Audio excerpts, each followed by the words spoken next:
סליחה? סליחה? מה זה עושה?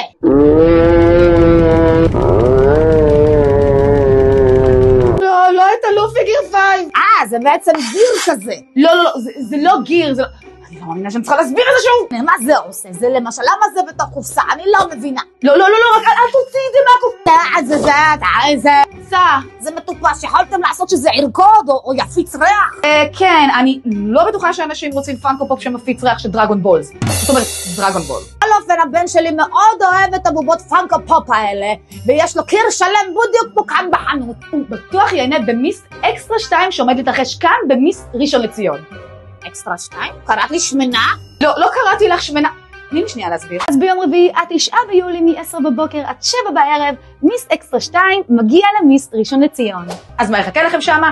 מגוון מבצעים, הנחות, הרבה מתנות, עשרות דוכנים, והמדובב של גוקו, אבי מאיר, מגיע במיוחד לפגוש אתכם גם. והחלק הכי חשוב, גוד וייבס. רגע, גם אני מוזמנת? כן, גם את מוזמנת, כולם מוזמנים, והכניסה חופשית לכל הגילאים. רגע, אבל נרוטו יש, הוא מאוד אוהב נרוטו, כל נרוטו. לא רק שיש נרוטו, יש מגוון בובות פאנקו פופ חדשות. מנרוטו עד דרגון בול, עד צ'יינסו מן, מה לא? בפאנקו פופ, זה לא נגמר. בדיוק, זה הקטע. כמה שיותר אקסטרה. בשביל זה יש את האירוע, כדי שכולם יוכלו להגדיל את האוסף שלהם במחיר שווה. אולי אני אבוא באמת עם הנכד שלי, אני אקנה לי גם פאנקו פופ. אולי באמת, ואולי ככה תפסיקי להרוס את כל הבובות בחנות. רגע, אז זה בובות? Here we go again. נהדר, נתראה ב-20 ליוני. לא, אין לי כוח יותר, אני צריכה חופש, די.